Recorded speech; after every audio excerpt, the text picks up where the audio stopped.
Hi mga palangga and welcome back sa ating YouTube channel, ang Anincoms.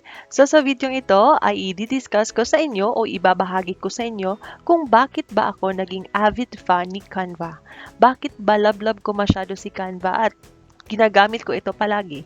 So sa video ito ay ibabahagi ko sa inyo ang pros and cons ni Canva. So stay tuned mga palangga and let's watch this. So, ayan po. First is, i-discuss natin kung ano ba si Canva.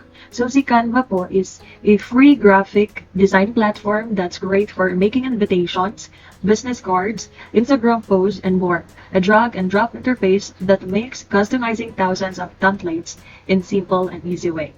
So, open lang po natin itong si canva.com. May open account website sa po dito. So, ayan. Yung sa subscription ko po is free lang po. So, si Canva po ay may tatlong pricing plans. So, yun po yung free, pro, at saka yung enterprise. Yung sa akin is free plan lang po siya.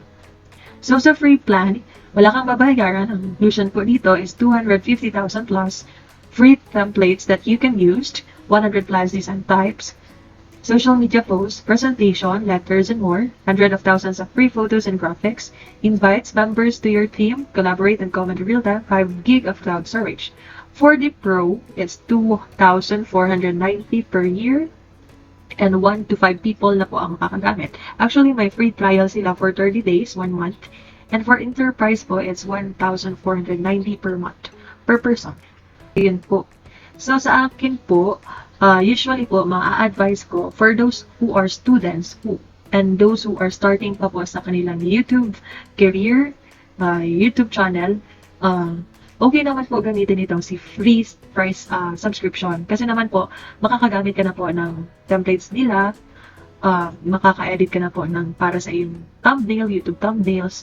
For this Pro po is, this is good for those who runs a social media sites, or for those young professionals who has a editing work or something like that.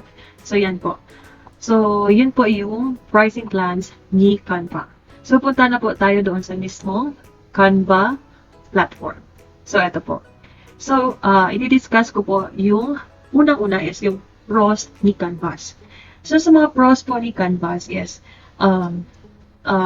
ito po talaga ay honest review. Bakit po love na love ko si Canva is first because napaka-user friendly po ng platform. I mean, kahit na matanda ka na or kahit na napakabata mo pa, madali na siyang i-manipulate po. Madali ka lang matutong mag-edit kasi napaka-user friendly ng platform. At saka pangalawa sa mga pros ko ni Canva is yung napakadaming templates for free subscription na. So especially for me na nagsisimula pa lang sa YouTube industry, ang small YouTubers, or for those who are small YouTubers, you can use the free subscription po kasi madami na siyang YouTube thumbnails na magagamit niyo sa inyong mga content. So, this one po. So, yun po. Those are the pros that I could say about Canva. So, punta na po tayo sa cons. As to the cons po, is, way back 2019, i-share ko lang po, yung Canva ay hindi pa ganito ka-upgrade, unlike ngayon na upgrade na talaga si Canva. Kasi users ako ni Canva since 2019 po. So, ngayon po, napaka-loading na ni Canva. Kung i-open mo siya, napakatagal ma-open, napaka-loading ni Canva. So, yun po yung cons ko para kay Canva. So, I hope po na may natutunan kayo sa videong ito, and sa hindi pa po nakapag-subscribe sa aking YouTube channel, huwag po kalimutan na mag-subscribe and mag-like sa aking YouTube channel.